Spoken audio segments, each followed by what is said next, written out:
Chers résilients, vous voyez la définition de la puissance économique. À peine vous finissez en fait le contrôle des valises, en fait le checking sécurité qui est juste là. Vous tombez sur Hermès, vous tombez également sur Chanel, vous tombez sur Dior, en fait vous tombez sur tout le monde en fait. Et là, c'est des emplacements qui valent une fortune. Et tout ça pour montrer une certaine puissance économique. Imaginez-vous, vous avez un emplacement comme ceci quand vous êtes à l'aéroport. Imaginez, quand est-ce que nous on aura des choses comme ça? Sorti de l'aéroport international de Simalène, là, on a envie de pleurer quand on passe là. Parce que vous vous rendez compte qu'en fait, en duty free, il n'y a rien. Il n'y a rien en fait. Vous vous rendez compte que des possibilités, faire vos emplettes, vous n'avez pas, vous n'avez rien. Que ce soit du local ou de l'importé, en fait, vous n'avez rien. Et imaginez, regardez là. Vous avez tout ce beau monde qui est représenté. Et vous en avez pour tous les goûts. Imaginez-vous. Et là, vous n'avez que ça pendant des mètres. Yves Saint Laurent, Prada, Givenchy, Lancôme. En fait, vous avez tout le monde. Vous avez vraiment tout le monde. Imaginez-vous quand on aura des rendus comme ça dans certains pays de l'Afrique centrale. Je parle peut-être du cas du Cameroun parce qu'il y a d'ailleurs de belles choses qui sont faites quand vous arrivez dans certains aéroports africains. Quand vous arrivez par exemple à Addis Abeba, vous arrivez au Maroc. Bon, voilà, il y a d'ailleurs des choses qui sont faites dans ce sens-là. Mais imaginons si on pouvait pousser ça un peu plus loin. Moi, ça me choque toujours d'arriver dans des aéroports comme celui-ci. Là, actuellement, on est à Charles de Gaulle. Voici Charles de Gaulle et vous avez tout ça.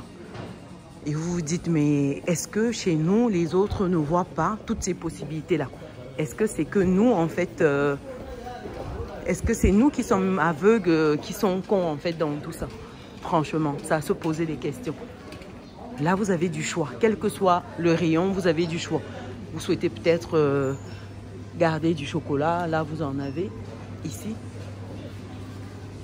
Vous avez des macarons là. Franchement, vous avez du choix. Ah bah, mon grand kiff est là. Imaginez-vous, chers résilients, sincèrement. Sincèrement, il y a des moments où on a envie de pleurer, hein, vraiment. Il y a des moments où vous vous dites, il y a un souci en fait. C'est nous le problème. Il y a des moments où on se dit, mais quand les dirigeants ils passent partout là, est-ce qu'ils ne voient pas tout ça? Oui, on a envie de se poser des questions. Parce que là, vous vous retrouvez même, vous avez besoin d'un petit souvenir, ben, vous avez de quoi faire. Vous avez besoin du vin, vous en avez là-bas. Attendez, on va faire un tour. Et les gens achètent, tout simplement. Mais nous, en fait, on est des perdus de l'histoire. Il faut voir comment on se vante de dire... J'ai ramené du vin d'Italie, j'ai ramené ceci de la France, du vin de Bordeaux, etc. Pourquoi on ne pourrait pas avoir également des choses du terroir? Se dit que par exemple, on a le poivre de Penja qui est représenté à l'aéroport. On a également le port de, je ne sais pas, de Tiang, les avocats de ceci. On a les dérivés avec tous ces dérivés qu'on a en termes de vin, en termes de boissons. Pourquoi on ne pourrait pas faire ça? Sincèrement, moi, je me pose toujours cette question-là. Qu'est-ce qui nous empêche, en fait, de le faire? Vous regardez là, tous ces grands crus, là, du bon vin, là. Franchement, je me retrouve là, voilà, les moelleux. Imaginez-vous. Sincèrement, quand on se pose des questions, ça va se demander si on n'est pas fou, si on demande trop en fait. Et pourtant, c'est la moindre des choses, quoi. Franchement. Regardez par là. Vous avez pour tous les goûts. Quel que soit votre besoin, vous allez trouver votre compte ici. Et moi, je me demande toujours, est-ce que nos dirigeants ne voient pas tout ça quand ils arrivent? Bien sûr que si. Bien sûr que si. Pourquoi à un moment, on ne se dit pas que on va ramener tout ça chez nous et on va adapter en fait à notre terroir, à tout ce qui est local. Vous voyez, là, on est à la FNAC par exemple. Ouais, c'est un mode libre service là, tranquille. Vous avez besoin, vous prenez, vous payez à la caisse. Imaginez-vous. Imaginez-vous sincèrement. Moi, je me pose toujours des questions. Quoi qu'il en soit, on a encore du chemin à faire. On apprécie, on voit en fait nos frères, nos sœurs qui arrivent, ils apprécient. Heureusement qu'il y en a parmi qui réfléchissent à des solutions pour qu'on ait également des choses comme ça en Afrique et qui ne se contentent pas d'être des consommateurs purs et simples ici en Occident. Heureusement qu'on en a comme ça, parce que sinon on est foutu en fait. On est foutu. Il y a des personnes qui font de très belles choses. Et dernièrement, en fait, j'étais au Fodébaf. Fodébaf, c'est le forum de développement de la ville de Bafoussam. Et à ce forum-là, le maire de la ville, M. Roger Tafam, en fait, a incité énormément la diaspora à se joindre à lui. Et il y avait la diaspora qui était bien représentée. On avait la diaspora de l'Allemagne, de la France, de l'Italie, de l'Espagne. On avait plusieurs diasporas. On avait également d'autres pays, des partenariats qui ont été signés. Et quand vous voyez ce que cette diaspora fait en Occident et est en train de faire en Afrique, on a espoir, mais il faudrait qu'on soit de plus en plus nombreux en fait à faire des choses en Afrique.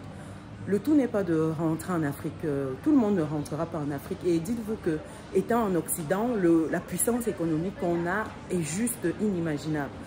Étant en Occident, on peut lever des capitaux. Le pouvoir de l'euro, du dollar est extrêmement fort et ça nous permettra en fait de faire de très belles choses. Donc, il ne faut pas toujours se dire que retour en Afrique. Non, non. Il y a ceux qui peuvent investir en Afrique étant en Occident. Je pense qu'à un moment, il faut penser à ça. Si on ne souhaite pas rentrer, il n'y a pas de souci. Mais on peut utiliser son argent en fait pour faire changer les choses. Et je pense que quand on va se réveiller de plus en plus nombreux par rapport à ça, on fera la différence. Et il y a déjà des Africains qui sont éveillés, qui comprennent justement les enjeux dans ce sens-là. Et plus on sera nombreux dans ce cas-là, plus voilà, les choses vont bouger. Je ne sais pas ce que vous en pensez, chers résilients. Dites-moi dans les commentaires. Est-ce que quand vous arrivez en fait dans des environnements comme ça ne vous fait pas plaisir de voir voilà, ces dispositifs, voir comme c'est fluide et voir tout ce qui est mis en place pour que le client soit à l'aise? Est-ce que ça ne vous plairait pas qu'on ait tout ça en Afrique? Moi, je me pose toujours cette question-là. Et je pense qu'il n'y a personne qui n'aime pas le confort, qui n'aime pas avoir un certain minimum. Personne n'est content de dire qu'il galère, sincèrement. Il n'y a pas de gratification à ça. Donc, à un moment, utilisons notre pouvoir financier pour agir dans nos différents pays. Mettons-nous ensemble, chers résilients. C'est pour cela qu'aujourd'hui, il y a le club privé des résilients où on réseaute ensemble, on parle de business, on parle de mindset, on lit des livres ensemble.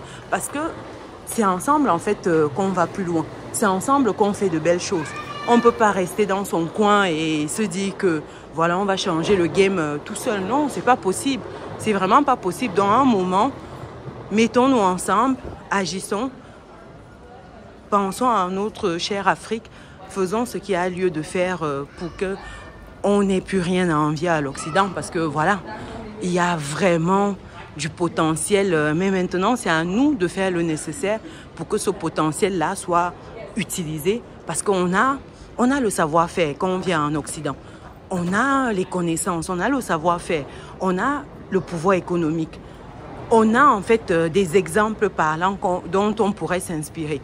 La seule chose, c'est de pouvoir appliquer. C'est vrai, il y a des difficultés sur place et tout, mais au-delà de ces difficultés-là, si d'autres personnes parviennent déjà à faire des choses, pourquoi pas nous? Pourquoi pas nous? Je pense que toutes ces difficultés-là ne devraient pas être un frein. C'est vrai, on peut en lister des tonnes. Ce n'est pas l'objectif de cette vidéo. L'objectif de cette vidéo, c'est vraiment, inspirer les uns les autres. Et voilà, présenter ce qui se fait déjà ailleurs, ce que tout le monde sait. Et pourtant, voilà, on voit ça et ça ne nous interpelle pas. Quoi qu'il en soit, je pense qu'on a du potentiel en Afrique. La diaspora africaine a son rôle à jouer. Et il est temps que cette diaspora, en fait, fasse des choses et se mette à l'œuvre. Parce que sans ça, je pense que ce sera chaud, quoi. Sans ça, ce sera vraiment chaud. Donc, voilà. Sur ce, excellente journée à vous, excellente soirée. Moi, je poursuis mon périple, j'attends ma correspondance et puis voilà quoi.